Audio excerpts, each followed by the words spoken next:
Hello friends, welcome back again. और देखिए दोस्तों, इस यूनिवर्सिटी के अंदर हमारे प्राइवेट कोर्सेज के मेन बैक और एक्सटेंड एग्जाम फॉर्म फिल होना स्टार्ट हो गए हैं। तो अगर आप भी इस यूनिवर्सिटी के अंदर एमकॉम प्राइवेट फर्स्ट ईयर का एग्जाम फॉर्म जो कि एडमिशन फॉर्म होता है, वही आपका रजिस्ट्रेशन फॉर्म होता है, उसको फिल करना चाहते हैं, तो कैसे आपको एग्जाम फॉर्म को फिल करना है उससे जुड़ी जानकारी मैं आपको इस वीडियो के अंदर शेयर करने वाला हूँ। तो चलिए दोस्तों, वीडियो को स्टार्ट करते हैं। साथ ही दोस्तों, अभी तक आपने चैनल को सब्सक्राइब नहीं किया, चैनल को सब्सक्राइब जरूर कर लीजिएगा। वीडियो अच्छी लगे वीडियो को लाइक और शेयर जरूर कीजिएगा। तो देखिए दोस्तों, एमकॉम प्राइवेट फर्स्ट ईयर के एडमिशन फॉर्म को फिल करने के लिए सबसे पहले आपको यूनिवर्सिटी की वेबसाइट पर आना है। यहाँ पे ना एग्जामिनेशन का ऑप्शन मिलता है, एग्जामिनेशन फॉर्म, इस ऑप्शन पर आपको क्लिक कर लेना है। क्लिक करते हैं हम एग्जाम शेड्यूल के ऑप्शन पर जाते हैं, जहाँ पे आपको annual course regular and private examination and left out examination form के सामने अप्लाई नाउ में क्लिक करना है। इसके बाद नेक्स्ट स्टेप में हमें एग्जामिनेशन फॉर्म के ऑप्शन में क्लिक कर लेना है। क्लिक करते हैं हम नेक्स्ट पे जाते हैं, जहाँ से आपको अपना मेन एग्जाम फॉर्म फिल करना है। तो यहाँ पे आपको कॉलेज और कैंपस के लिए लिंक मिल जाता है, जहाँ से आप main exam form, back exam form, accident exam form, left out practical exam form, साथ में क्वालिफाइंग पेपर एग्जाम फॉर्म और डिवीजन इंप्रूवमेंट के एग्जाम फॉर्म का आपको लिंक देखने को मिल जाता है। तो यहाँ पे हमें पीजी फर्स्ट ईयर के एग्जाम फॉर्म को फिल करना है, तो आपको यहाँ पे ऑप्शन मिल जाता है देखने को, private first year exam form for PG से सामने आपको private first year exam form for PG college option पर क्लिक करना है। हमारा स्टेप बन रहेगा जहाँ पे आपको कॉलेज रजिस्ट्रेशन फॉर्म को फिल करना है। सबसे पहले आप देखिए एप्लीकेंट का नेम मेंशन कर देना, जो कि 10th की मार्कशीट में जो का नेम है वो आपको मेंशन कर देना है। फादर्स नेम मेंशन कर देना है, मदर्स नेम मेंशन कर दीजिएगा, डेट ऑफ बर्थ मेंशन कर दीजिएगा, जेंडर सेलेक्ट कर लीजिएगा, आधार नंबर की 12 डिजिट मेंशन कर दीजिएगा, नेशनलिटी आपकी इंडियन सेलेक्ट कर लीजिएगा। इसके बाद आपको कॉरेस्पोंडेंस एड्रेस यानी जो प्रेजेंट एड्रेस है वो फिल कर लीजिएगा और फिर परमानेंट एड्रेस फिल कर लीजिएगा। इसके बाद आपको अपना मोबाइल नंबर फिल करना है जो कि वर्किंग में होना चाहिए। इसके बाद देखिए ईमेल एड्रेस फिल कर लेनी है, कंफर्म कर लेना है ईमेल एड्रेस। इसके बाद एक पासवर्ड क्रिएट कर लेना है, और जो पासवर्ड क्रिएट कीजिएगा आप यहाँ पे स्ट्रॉन्ग पासवर्ड क्रिएट कीजिएगा, जो आपको याद भी होना चाहिए, क्योंकि अगर मान लीजिए फॉर्म फिल करते कोई प्रॉब्लम आ जाती है आपको, तो आप इसी पासवर्ड से लॉगिन करके दोबारा फॉर्म फिल कर सकते हैं। इसके बाद देखिए आपको राइट कैप्चा फिल करना है और फिर रजिस्टर नाउ के ऑप्शन क्लिक करना है। क्लिक करते ही देखिए आपके सामने यहाँ पर रजिस्ट्रेशन नंबर शो हो जाता है, इसको आपको नोट डाउन कर लेना है और फिर ओके ऑप्शन क्लिक करना है। क्लिक करते देखिए आपका रजिस्ट्रेशन प्रोसेस कंप्लीट हो गया सक्सेसफुली, और आपका जो पासवर्ड है आपके मोबाइल नंबर पे सेंड किया जाएगा जो आपने क्रिएट किया था।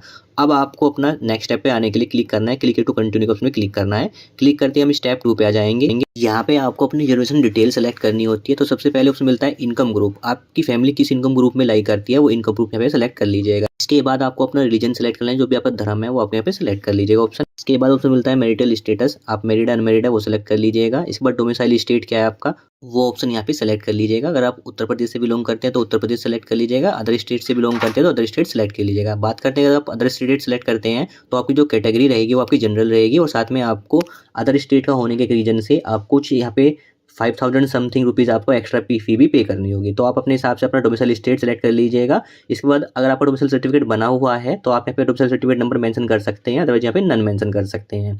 इसके बाद आपको अपनी कैटेगरी सेलेक्ट कर लेनी है, किस कैटेगरी से आप बिलोंग करते हैं वो सेलेक्ट कर लीजिएगा। इसके बाद ईडब्ल्यू स्टेटस है आपका तो यहाँ पे यस कर लीजिए, नो कर लीजिएगा।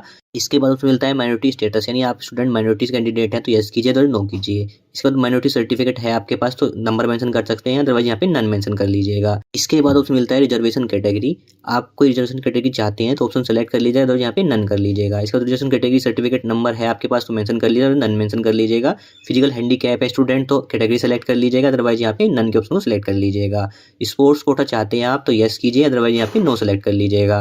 इसके बाद आपको वेटेज क्लेम करनी है, अगर आपके पास यूनिवर्सिटी वेटेज क्लेम है, आपके पास कोई ऑप्शन है यहाँ पे कैटेगरी सेलेक्ट कर सकते हैं तो यहाँ पे नन सेलेक्ट कर लीजिएगा। इसके बाद आप एनसीसी एनएस वेटेज क्लेम करना चाहते हैं तो आप कैटेगरी सेलेक्ट कर लीजिएगा, अदरवाइज यहाँ पे नन का ऑप्शन सेलेक्ट कर लीजिएगा। इसमें ऑप्शन मिलता है एबीसी आईडी, अगर आपका ग्रेजुएशन के अंदर आपका एबीसी आईडी नंबर आपका बना हुआ है तो एबीसी आईडी नंबर मेंशन कर सकते हैं। अगर आपके पास एबीसी आईडी नंबर नहीं है तो यहाँ पे नन मेंशन कर लीजिएगा। बात करते हैं माइग्रेशन सर्टिफिकेट की, तो देखिए दोस्तों, अगर आपने अपना ग्रेजुएशन किसी यूनिवर्सिटी से किया हुआ है तो आप यहाँ पे नन मेंशन कर लीजिएगा। किसी अदर यूनिवर्सिटी से किया है आपने तो आपको अपना माइग्रेशन सर्टिफिकेट नंबर जो है यहाँ पे मेंशन करना होगा, जो कि मैंडेटरी है आपका यहाँ पे। इसके बाद आपको सेव नेक्स्ट क्लिक करना है। क्लिक करते ही हम स्टेप 3 पे आ जाएंगे। यहाँ पे आपको अपनी क्वालिफिकेशन डिटेल फिल करनी होती है। तो सबसे पहले ऑप्शन मिलता है ग्रेजुएशन फ्रॉम सिस यूनिवर्सिटी, अगर आपने ग्रेजुएशन सिस यूनिवर्सिटी से किया हुआ है तो आपको यहाँ पे यस करना है, अदरवाइज नो सेलेक्ट कर लेना है। तो यहाँ पे मैं यस कर लेता हूँ। अगर आप यस करते हैं तो आपको जो फीस रहेगी उसमें आपका एनरोलमेंट नंबर है 160 रुपये फीस, वो आपकी कम लगेगी। अगर आप नो करते हैं तो आपको एनरोलमेंट फीस भी आपको देनी होगी। तो अगर आपने सिस यूनिवर्सिटी से अपना ग्रेजुएशन किया हुआ है तो यस कर लीजिएगा, अदरवाइज यहाँ पे नो कर लीजिएगा। इसके बाद ऑप्शन मिलता है 12th स्ट्रीम में आपके पास मैथ्स था मेन सब्जेक्ट में, तो आपको यहाँ पे यस करना है, नो करना है। अगर आप यस करते हैं तो आप जो पीजी के अंदर एमए मैथमेटिक्स से आप करना चाहते हैं तो कर सकते हैं। अगर आप मैथ्स के ऑप्शन को यहाँ पे नो करते हैं तो आप मैथमेटिक्स से अपना एमए नहीं कर सकते। ये चीज़ मैं आपको मेंशन कर देता हूँ पहले यहाँ पे। साथ में उसमें मिलता है अगर आपने जो डिग्री की हुई है, आपने ऑनर्स डिग्री की हुई है यूजी के अंदर, तो आपको यहाँ पे येस करना है, अदरवाइज नो कर लेना। तो यहाँ पे मैं नो कर लेता हूँ। इसमें मिलता है आपको अपनी 10th 12th और ग्रेजुएशन की यहाँ पे डिटेल फिल करनी होती है। सबसे पहले हमें 10th की डिटेल फिल करनी है। इसमें सबसे पहले आपको अपना बोर्ड सेलेक्ट करना है, किस बोर्ड से अपने 10th किया है, सीबीएसई यूपी बोर्ड, जो भी आपका बोर्ड है 10th का, उसका नेम आपको यहाँ पे सेलेक्ट कर लेना है। इसके बाद ईयर सेलेक्ट करना है, किस ईयर में आपने 10th पास किया वो सेलेक्ट कर लीजिएगा। रोल नंबर मेंशन कर लीजिएगा 10th का। साथ में उसमें मिलता है ग्रेड सिस्टम और मार्क्स सिस्टम। तो देखिए दोस्तों, अगर आपका 10th का रिजल्ट ग्रेड सिस्टम में आया तो ग्रेड सिस्टम को यहाँ पे यस करना है, और फिर ग्रेड में ही आपको अपना मार्क्स, मैक्सिमम मार्क्स और मार्क्स ऑब्टेन मेंशन करें। जो मैक्सिमम मार्क्स आपका 10 रहेगा, इसके बाद आपको जो मैक्सिमम ग्रेड ऑब्टेन हुआ है 9 पॉइंट समथिंग जो भी हुआ है वो मेंशन कर लीजिएगा। मार्क्स आपके परसेंटेज में फिल हो जाएंगे। इसके बाद सब्जेक्ट सेलेक्ट कर लीजिएगा अपने यहाँ पे। अगर आपके यहाँ पे जो मार्क्स है वो आया, रिजल्ट आया वो मार्क्स में आया, तो मार्क्स जो यहाँ पे ग्रेड एंड मार्क्स सिस्टम को आपको नो करना है, और मैक्सिमम मार्क्स और मार्क्स ऑब्टेन फिल करके अपनी डिटेल फिल कर लेनी है। इसके बाद आपको 12th की डिटेल फिल करने से सबसे पहले अपना बोर्ड सेलेक्ट करना है, जो भी आपका बोर्ड है 12th का उसका नेम सेलेक्ट कर लीजिएगा, किस ईयर में पास किया वो सेलेक्ट कर लीजिएगा, 12th का रोल नंबर मेंशन कर लीजिएगा। इसके बाद देखिए ग्रेडिंग सिस्टम है आपका, तो यस कीजिए, अदरवाइज नो कीजिए। तो यहाँ पे नो करते हैं। इसके बाद आपको अपना मैक्सिमम मार्क्स और मार्क्स ऑब्टेन फिल कर लेने हैं, और फिर ऑटोमेटिकली आपकी परसेंटेज फिल हो जाएगी। इसके बाद आपको सब्जेक्ट सेलेक्ट कर लेना है, आपके पास पीसीएम था, पीसीबी था, जो भी आपका स्ट्रीम था वो आपको मेंशन कर देना है। इसके बाद आपको मिलता है आपको ग्रेजुएशन की डिटेल देनी है। तो देखिए दोस्तों, अगर यूनिवर्सिटी से आपने ग्रेजुएशन की हुई है और आपका जो रिजल्ट है वो सीजीपी में आया है, तो आपको जो यहाँ पे परसेंटेज फिल करनी है वो सीजीपी में 9.5 से मल्टीप्लाई करके, जो आपका ऑब्टेन सीजीपी है उसमें 9.5 से मल्टीप्लाई करके ही परसेंटेज आपको फिल करनी है। तो अब आपको यहाँ पे अपनी ग्रेजुएशन की डिटेल फिल करनी है। तो सबसे पहले आपको अपना ग्रेजुएशन का कोर्स सेलेक्ट कर लेना है। आपने ग्रेजुएशन के अंदर कौन सा कोर्स किया है, बीए किया है, बीकॉम किया है, जो भी कोर्स किया हुआ है आपको यहाँ पे सेलेक्ट कर लीजिएगा। अगर आप बीए सेलेक्ट करें तो देखिए आपके सामने 3 ग्रुप सेलेक्ट होते हैं, यूजी सब्जेक्ट 1, यूजी सब्जेक्ट 2, 3, जो आपको फिल करने होते हैं, तभी आप फॉर्म के नेक्स्ट स्टेप पे आ पाएंगे।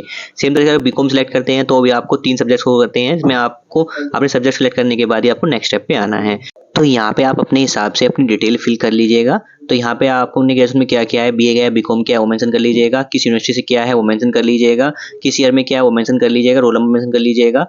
साथ ही जो आपका रिजल्ट आया वो ग्रेडिंग में आया तो यस कीजिएगा, नो कीजिएगा। इसके बाद मैक्सिमम मार्क्स ऑब्टेन फिल कर लीजिएगा, और परसेंटेज ऑब्टेन फिल हो जाएगी, और सब्जेक्ट मेन मेंशन कर दीजिएगा। सेम तरीके से सबको सब्जेक्ट 1 सेलेक्ट करना है, जो कि ग्रुप कॉमर्स ग्रुप 1 रहेगा, उसमें मैक्सिमम मार्क्स कितने हैं, मार्क्स ऑब्टेन कितने किए हैं फिल कर लीजिएगा। इसके बाद सब्जेक्ट 2 सब्जेक्ट 3 फिल करने की जरूरत नहीं है, और फिर आपको सेव ऑप्शन क्लिक करते ही हम नेक्स्ट स्टेप पे जाते हैं, जो कि हमारा रहेगा स्टेप 4, जहाँ पे आपको कोर्स कॉलेज डिटेल शो करेगी। तो यहाँ पे सबसे पहले आपको अपना कोर्स सेलेक्ट कर लेना है, जो कि हम यहाँ पे फॉर्म फिल कर रहे हैं एमकॉम प्राइवेट का, वो सिलेक्ट कर लीजिएगा। इसके बाद सब जो आपका ग्रुप रहेगा वो रहेगा कॉमर्स ग्रुप, सब्जेक्ट रहेगा आपका यहाँ पे वो सिलेक्ट कर लीजिएगा।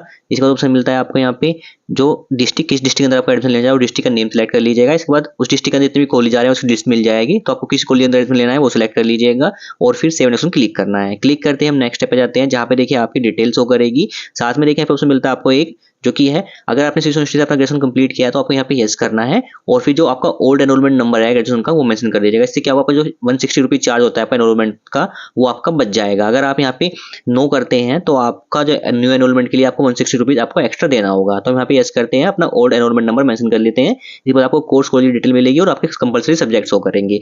तो आप देखिए यहाँ पे टोटल हमारे सब्जेक्ट शो कर रहे हैं 7। तो यहाँ पे चेक कर लेना है जो आपके सब्जेक्ट मेंशन है वो राइट मेंशन है या नहीं है, पता कैसे करना है। इसीलिए देखिए आपको यूनिवर्सिटी की वेबसाइट पे आना है, आना एग्जामिनेशन ऑप्शन मिलता है कोड बुक, इसमें क्लिक करना है। क्लिक करते देखिए ऑप्शन मिलता है एनुअल प्राइवेट, जो कोड बुक है हमारी वो हो जाएगा। सबने डाउनलोड क्लिक करना है। क्लिक करते देखिए पीडीएफ फाइल ओपन, इसमें देखिए पेज नंबर आपको ना 29 पे, यहाँ पे देखिए आपको एमकॉम के रिगार्डिंग इन्फॉर्मेशन मिल जाती है। इसमें देखिए मेंशन किया गया सबसे पहला पॉइंट, आपको जो एमकॉम में पासिंग मार्क्स जो आपको चाहिए वो 36% होने चाहिए आपके। नहीं, अगर आपका 100 का पेपर का मार्क्स का सब्जेक्ट है तो 36 नंबर आपको मिनिमम चाहिए, तभी आप पास माने जाएंगे। वाइवा वॉइस के लिए आपको अलग से मार्क्स चाहिए। साथ में यहाँ पे ग्रेस मार्क्स मेंशन मत गए हैं। अगर आपका एग्रीगेट बनता है, शॉर्ट रहता है, तो 3 मार्क्स मिल जाएंगे आपको ग्रेस के। अगर फिर शॉर्ट डिवीजन से आपको 3 मार्क्स कम रहते हैं तो 3 मार्क्स आपको ग्रेस मिल जाएगा।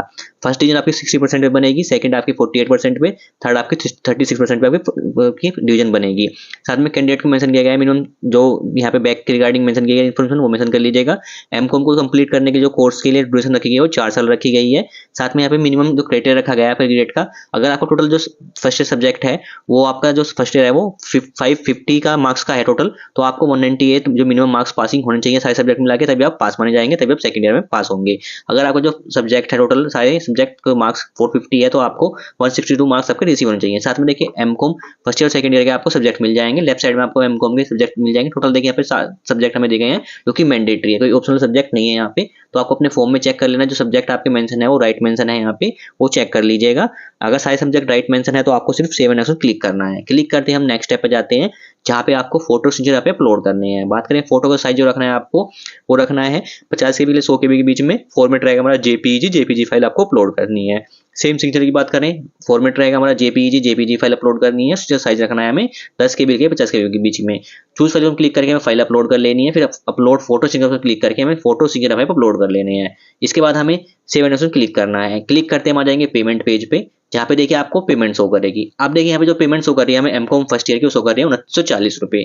लेकिन मैंने already MCom first year MA first year के लिए आपको फीस कितनी देनी है उसके लिए ऑलरेडी मैंने एक शॉर्ट्स वीडियो बनाई है चैनल पे, आपको शॉर्ट सेक्शन के अंदर मिल जाएगी, जिसमें मैंने MA MCom first year second year की फीस के बारे में बताया है। इसमें देखिए एमए के अंदर आप एडमिशन ले रहे हैं फर्स्ट ईयर के अंदर, एमकॉम के अंदर एडमिशन ले रहे हैं, तो फर्स्ट ईयर की जो फीस रहने वाली है, अगर आप न्यू स्टूडेंट है फीस रहेगी 2940 रुपए। और अगर आप यूनिवर्सिटी से आपने ग्रेजुएशन किया हुआ है नहीं ओल्ड स्टूडेंट है, तो आपकी फीस रहेगी यहाँ पे आपकी 2780 रुपए। तो यहाँ पे जो फीस शो कर रही है हमारी शो कर रही है 2940 रुपए। लेकिन यहाँ पे जो स्टूडेंट का मैंने फिल किया था ओल्ड एनरोलमेंट नंबर मेंशन किया गया था, लेकिन फिर भी यहाँ पे 2940 शो कर रही है, 160 रुपए अभी भी यहाँ पे एक्स्ट्रा आ रहा है। तो जो फीस मैंने एक्चुअल बताई है वो फीस आने के बाद ही अपना पेमेंट कीजिएगा। तो यहाँ पे जब फीस अपडेट हो जाएगी, अभी 160 रुपए एक्स्ट्रा जा रहा है एनरोलमेंट नंबर का, तो न्यू स्टूडेंट जो यहाँ पे फर्स्ट टाइम एडमिशन ले यूनिवर्सिटी के अंदर वो तो पे कर सकते हैं, उनकी फीस इतनी शो कर रही है। लेकिन जो ओल्ड स्टूडेंट है उनकी फीस इतनी शो कर रही है, तो आपको वेट करना है, 60 रुपए फीस अभी कम होगी, जब फीस अपडेट होगी उसके बाद ही आपको पेमेंट करना है। तो पेमेंट करने के लिए आपको क्लिक टू मेक पेमेंट उसमें क्लिक करना है। क्लिक करते हैं पेमेंट पेज हो जाएंगे, जहाँ पे पेमेंट आप debit card, credit card, net banking, UPI through कर सकते हैं। तो मैं प्रेफर करूंगा जो आप पेमेंट कीजिएगा वो debit card, credit card, net banking through कीजिएगा, यूपीआई से पेमेंट अटक जाती है। तो अपनी पेमेंट कर लीजिएगा। पेमेंट कंप्लीट होगा, सामने फी रिसीप्ट जिसका आपको प्रिंट आउट निकाल लेना है, ये आपको कॉलेज में सबमिट होगा।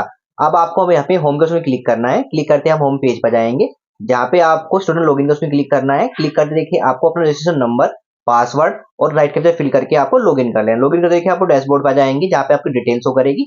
अब यहाँ पे देखिए आपको सारे स्टेप कंप्लीट होंगे और साथ में स्टेप 7, 8, 9 स्टेप 7 में आपकी फी रिसिप्ट मिल जाएगी। अगर आपने फी रिसिप्ट डाउनलोड नहीं किया तो ऐसे प्रिंट आउट निकाल सकते हैं दोबारा उसका। साथ ही स्टेप 8 के अंदर आपको रजिस्ट्रेशन फॉर्म का फाइनल प्रिंट आपको मिल जाएगा। सबसे क्लिक करके आप रजिस्ट्रेशन फॉर्म का फाइनल प्रिंट निकाल लीजिएगा। इसमें आपकी डिटेल वगैरह मेंशन होगी, साथ में आपको क्वालिफिकेशन डिटेल वगैरह मेंशन होगी, इसका प्रिंट आउट निकाल लीजिएगा। इसमें आपको सिग्नेचर और पेरेंट सिग्नेचर में कर लेने हैं, ये आपको कॉलेज में सबमिट होगा। इसके बाद बैक आते हैं, उसमें मिलता है आपको एग्जामिनेशन फॉर्म। इसमें क्लिक करके आप एग्जामिनेशन फॉर्म का फाइनल प्रिंट निकाल लीजिएगा। इसमें आपका सिग्नेचर वगैरह आपको कर लेने हैं, साथ में इसमें आपके जो सब्जेक्ट डिटेल होगी और आपकी फीस स्ट्रक्चर मेंशन रहेगा। इसके बाद बैक आते हैं, आप उसमें सेलेक्शन फॉर्म, इसका भी प्रिंट आउट आपको निकाल लेना है। इसमें आपको सिग्नेचर वगैरह कर लेने हैं, कॉलेज में सबमिट होगा। तो ये चारों प्रिंट आपको निकाल लेने हैं जो कॉलेज में आपके सबमिट होंगे। साथ ही आपको अपने जो 10, 12 graduation caste certificate, migration certificate, अगर आपने सिचुएशन नहीं किया है, डोमिसाइल सर्टिफिकेट, आधार कार्ड की कॉपी आपको साथ में लेके जानी है, वो भी आपको कॉलेज में सबमिट होगी साथ में ही। तो ये सारे डॉक्यूमेंट ले जाके आपको कॉलेज में सबमिट कर देना है। अभी लास्ट डेट के कॉलेज में सबमिट करने की 2 फरवरी, जो कि बाद में एक्सटेंड हो जाती है अगर एग्जाम फॉर्म की डेट एक्सटेंड होती है तो ये सभी डॉक्यूमेंट ले जाके कॉलेज में जाकर सबमिट कर लेना है। वहां से आपको अपनी फी रिसिप्ट की जो सिलेक्शन फॉर्म के साथ जो रिसिप्ट है, रिसीविंग रिसिप्ट, उसको आपको रिसीव कर लेना है और अपना एग्जाम प्रोसेस को कंप्लीट कर लेना है। तो दोस्तों इस तरीके से आप पीजी प्राइवेट फर्स्ट ईयर के एग्जाम फॉर्म को फिल कर सकते हैं। Thank you.